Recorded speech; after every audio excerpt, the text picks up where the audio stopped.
Hello, my friends. Welcome, welcome, welcome. Welcome to the Real Estate Connection and Hot Topics, all things real estate on this show. Thank you for tuning in to another episode of the Real Estate Connection. I'm Sonia Mays, broker owner at Midwest Executive Realty in Milwaukee, Wisconsin.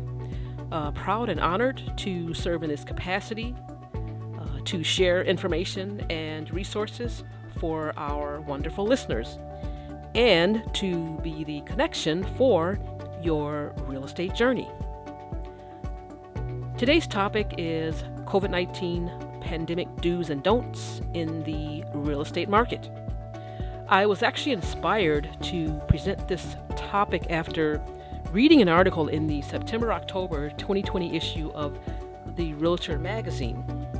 And the article title is What's In and What's Out in Real Estate Today.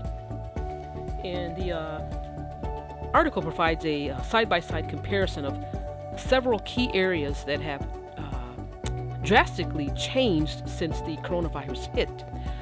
It takes a look at how we have adjusted our business practice models, and as well as how it has changed the ways in which we conduct business in the wonderful world of real estate. And more recently, how the whole aspect of social distancing has impacted our business model under the pandemic safety guidelines. And so in the article, they looked at 7 areas, and it's a one-page side-by-side comparative analysis of what's in and what's out under each respective area. The areas highlighted are staging, marketing, showings, inspections, final walkthroughs, closings, and moving. So we'll go through each area and take a closer look at the ins and outs, do's and don'ts, what's new, what's old, or what's phasing out under these areas. All right, first category is staging.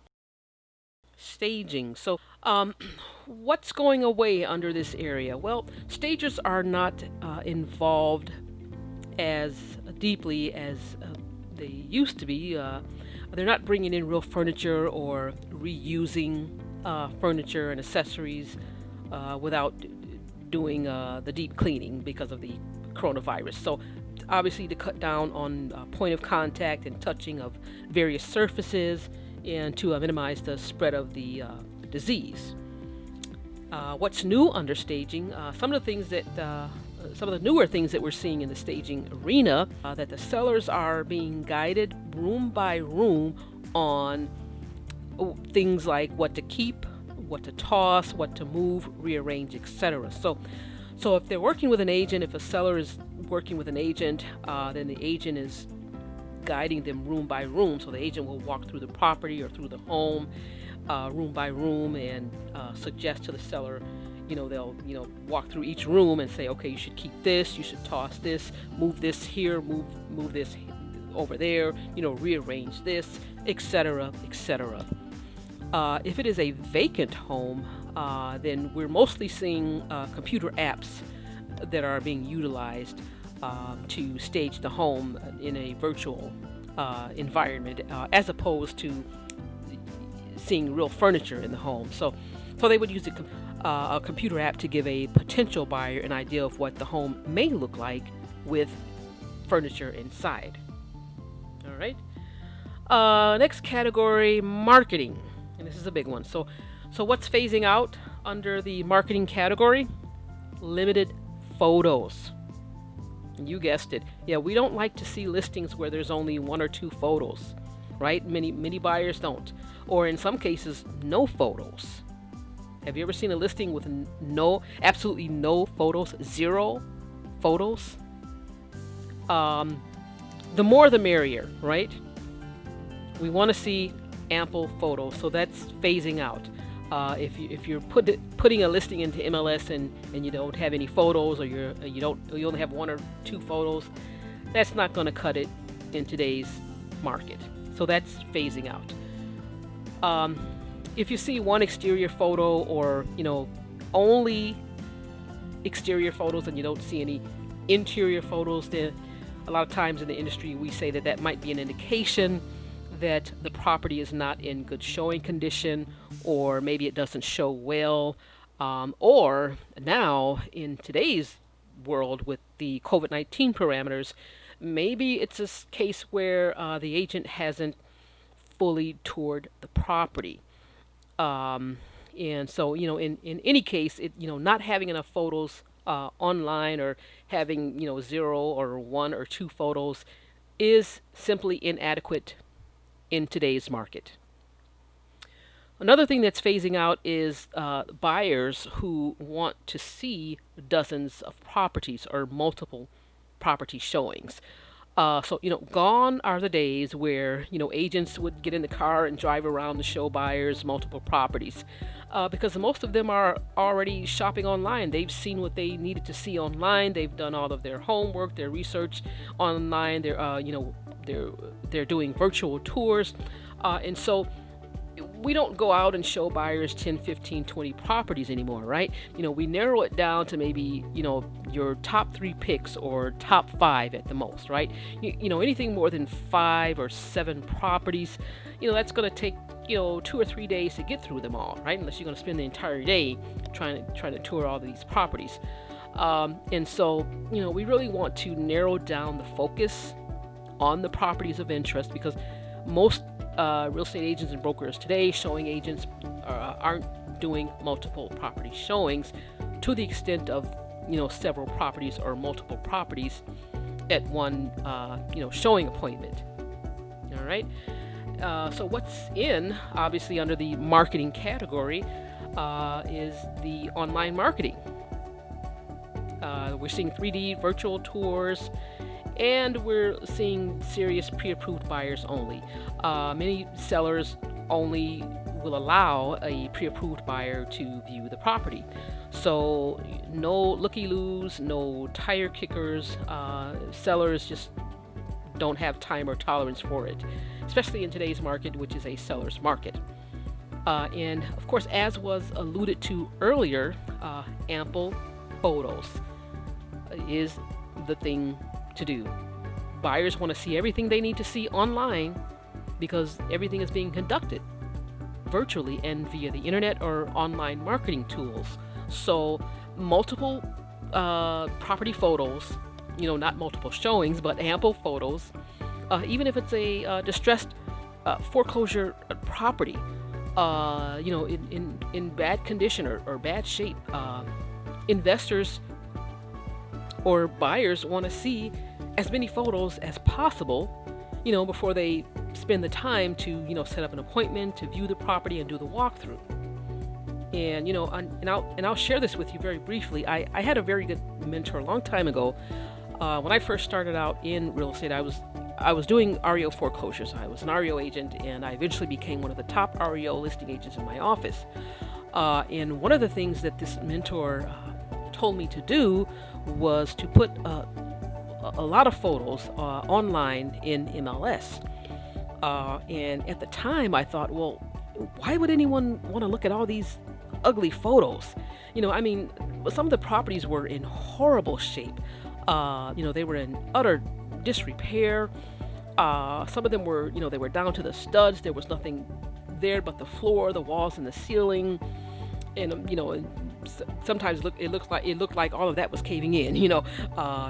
Sometimes you could see big holes in the roof. Windows were all boarded up, and doors were boarded up, but doors were missing half of the time. Fixtures were gone. So I didn't understand why she was telling me to put all these photos into MLS, but I quickly learned that whoever was buying these properties, they wanted to see it all, the good, the bad, the ugly. They wanted to see everything they could online, because guess what? They were shopping online. 80 to 90% of buyers were online, and they're still online. And, there were many out-of-state investors who were shopping online. So, the photos were key elements to their real estate investment and property decisions. And so I learned that, very quickly, and it also helped to boost my numbers, my rankings, etc., and on and on and on. And so, photos, as many as you can, put them out there.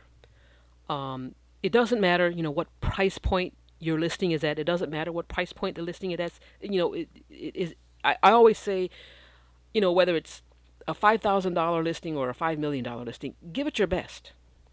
All right. It deserves your utmost attention because that is what the customer wants. That is what your client expects, right? And so whether they are spending $1,000, 5,000, or 5 million, they want to see what they're getting with their money. They want to see what they're getting with their hard-earned dollars, right? So ample photos are a must.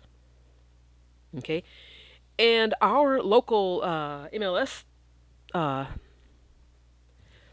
board has recently updated the number of photos that we can put online, as well as expanded the amount of text that we can type in the comments section to just actually describe the property. Now, in the past, we were limited to how many photos we could upload, and the character field was limited in terms of the property description and marketing comments and remarks and things of that nature. But all of that has been updated, and so it allows for more photos and comments, which is great. And this information then goes out to the third-party websites and data feeds. All right. And so that brings us to the next category of showings. So what's new? Well, we're seeing virtual online tours. Showings are being conducted via Facebook app, via smartphone app, or other online apps. And so we're seeing the showings being conducted via the virtual online tour feature. We're seeing appointment only showings. No open houses, but only appointment only. We're seeing sanitation stations set up, sanitizing stations, and then a lot of deep cleaning to take place in between the showings and the viewings. And then we're also seeing cabinets that are already open, interior doors that are already open, closets that are already open, light switches that are already turned on. And you might say, well, why? Well, this is to help again minimize and reduce various people touching various surfaces and point of contact, and just to help minimize the spread of the disease. So what's being phased out under showings is open houses. Open houses are a thing of the past and have been for quite some time. All right. As far as bringing children and other family members along, this is not encouraged.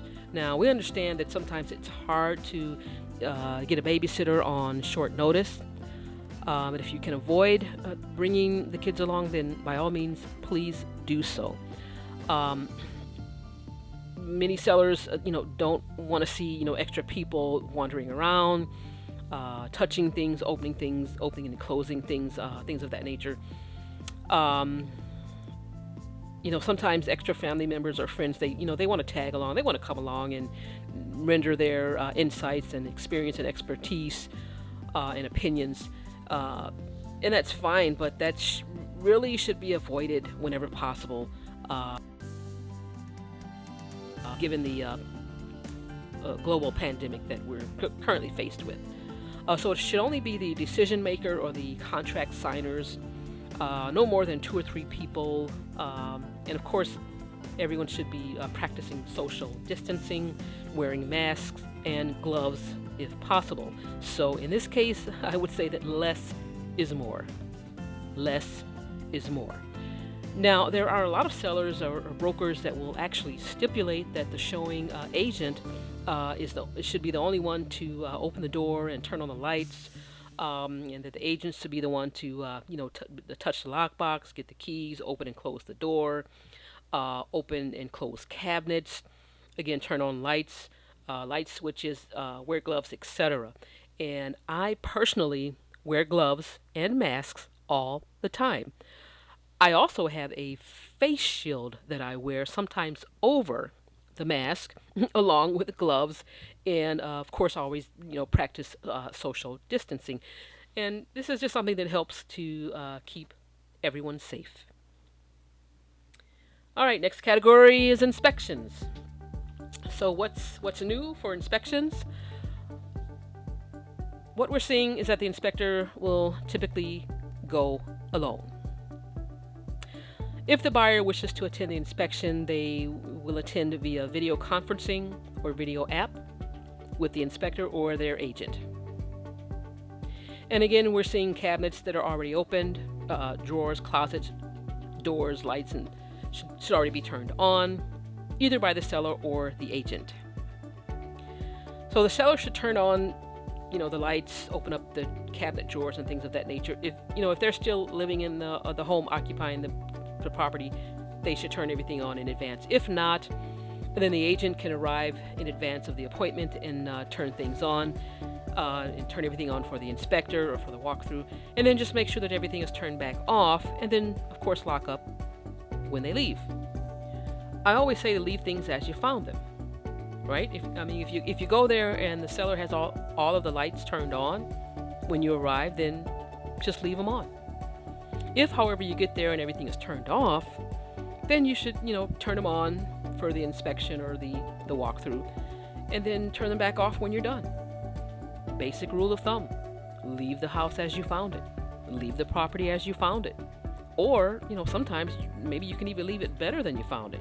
Right? For instance, I'll give you an example. One time, we walked into a property and we heard water running or something dripping, and it was a faucet. Someone forgot to turn the faucet all the way off, so we turned it all the way off, and that was that. Another time, we were at the property for an inspection. We heard water running in the basement. Like, where's this water coming from? We went down the basement and saw that there was a shutoff valve was running or wasn't turned off. Water was all over the floor. It was a mess, and it was a vacant property, so there was no one to tend to it on a regular basis. And I was there with the inspector. We were there for an inspection. So the inspector, in his capacity, looked at the shutoff valve and determined that the valve it wasn't all the way turned off. So he turned it off, and the water stopped, and so that was that. And the seller was very appreciative of that. Now, as you know, if something like this were to go unchecked, it could lead to water issues, water damage, mold, mildew issues, and it could cause further damage to the property. So you either want to alert the seller or the broker of this, or report things like this right away to the broker or the seller to prevent further damage to the property, and as a matter of professional courtesy. All right, and so what's phasing out under the inspection category?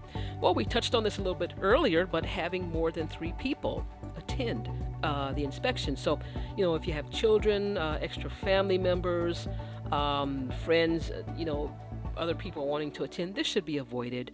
Only the decision maker or contract signers should attend the inspection if needed. Otherwise, attend via video conference if at all possible.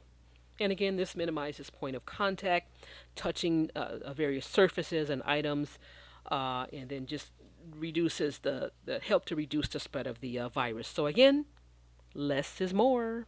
Less is more. All right, next category is the final walkthrough. This is pretty much the same as the inspections. No more than 1 or 2 people should attend. No group walkthroughs. And again, less is more. Next category, closings. What are we seeing new with closings? Well, we're seeing no-touch closings.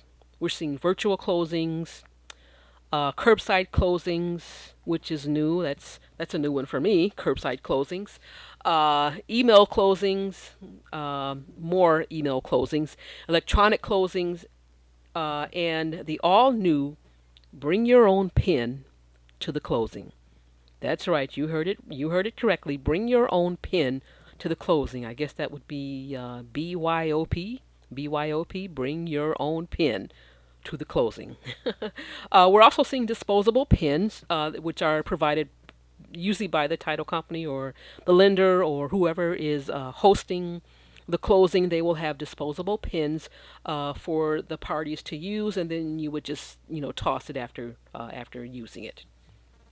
Only the signers are allowed at the closing. Agents, real estate agents, and brokers, we're no longer allowed to attend the closings. Only the signers or the people who are signing the contracts. And then what's new is the congratulatory thumbs up. Instead of the traditional handshake and the hug, we do a congratulatory thumbs up, or we do you know, the elbow bump or the fist bump. So that's new for the COVID-19 closing. What's out? What's out? What's phasing out for the closings? Well, in-person conference room closings.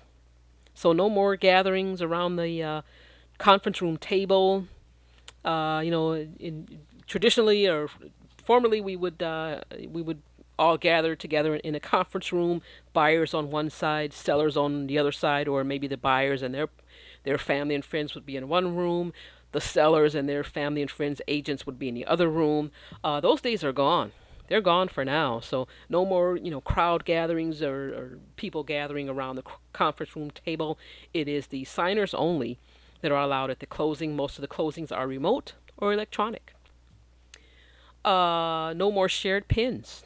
Again, bring your own pin to the closing or use the disposable pins that should be provided. And no more in-person key handoff. Back in the day, we'd have the big key ceremony, where after all of the after the parties signed all of the documents, and then the funds were exchanged or dispersed and verified and completed, then we'd have the official handing off of the keys. Well, we don't do this anymore. So how do you get the keys? Well, the sellers will usually leave them at the title company or escrow office. They'll leave them at the front desk, or they may overnight them if they're an out-of-town seller. I've had this happen a few times where they just overnight the keys to the closing location or to the buyer, or they may leave them in a lockbox for the buyer to retrieve after the closing, and then they'll just remove the lockbox after closing once you have retrieved the keys to the property. So there's a number of ways for you to still get your keys with the new closing parameters. And of course, the hugs and the handshakes. We're very sad about this. We're so very sad about this. But no more hugs and handshakes after closing. But if the agents are at the closing, then of course, we can do the elbow bump or the thumbs up congratulatory gestures. But no hugs and no handshakes. All right. Last but not least category, the moving. So what's new in terms of moving? Well, we're seeing virtual walkthrough for the estimates. We're seeing movers. You have to pack your own things. The article says pack your own stuff, but you have to pack your own items. And of course, disinfect the unpacked items. And then limit the number of people on both ends of the move. What's out is hiring packers. Because of all of the COVID-19 things that are going on, we're not hiring packers because, hey, you got to pack your own things now. Minimize point of touch and spreading of the virus disease. And of course, we are now all social distancing, so no large crowd gatherings. We don't want to see a lot of people hanging around. And then before you move into the new place, you want to make sure everything is cleaned properly, deep cleaning, wipe down everything before moving all of your things into the home. And this goes for anyone that's moving it, whether it's a rental property or a property that you purchased, or if it's residential or commercial building. You still want to do your deep cleaning and just make sure everything is wiped down before you start moving things in. Just as a point of safety for everyone involved. All right. So those are some of the major changes that we're seeing in the real estate industry today due to the coronavirus pandemic, which has obviously changed the way we do business in real estate across the globe. On that note, that'll conclude the discussion and the hot topic for today. And I want to thank you for tuning in to today's episode. And just to let you know the source of the information from today's show, for those inquiring minds that want to know, some of the information came from the Realtor Magazine article titled "What's In and What's Out in Real Estate Today," and that's from the September-October 2020 issue.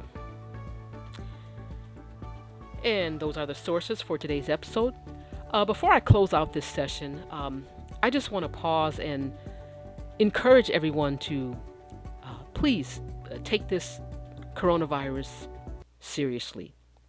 I'm asking you to please mask up and glove up when you can, because this is a very serious disease. Many lives have been lost to this disease, and the infection rates and death rates continue to rise as of this recording, which is October 2020.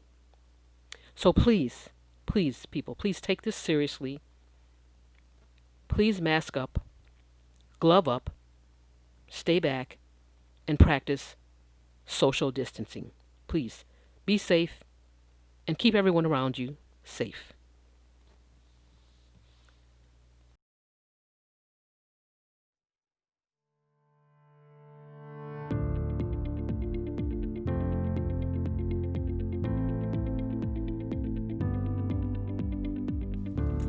If you have any questions or comments or feedback, we'd love to hear from you.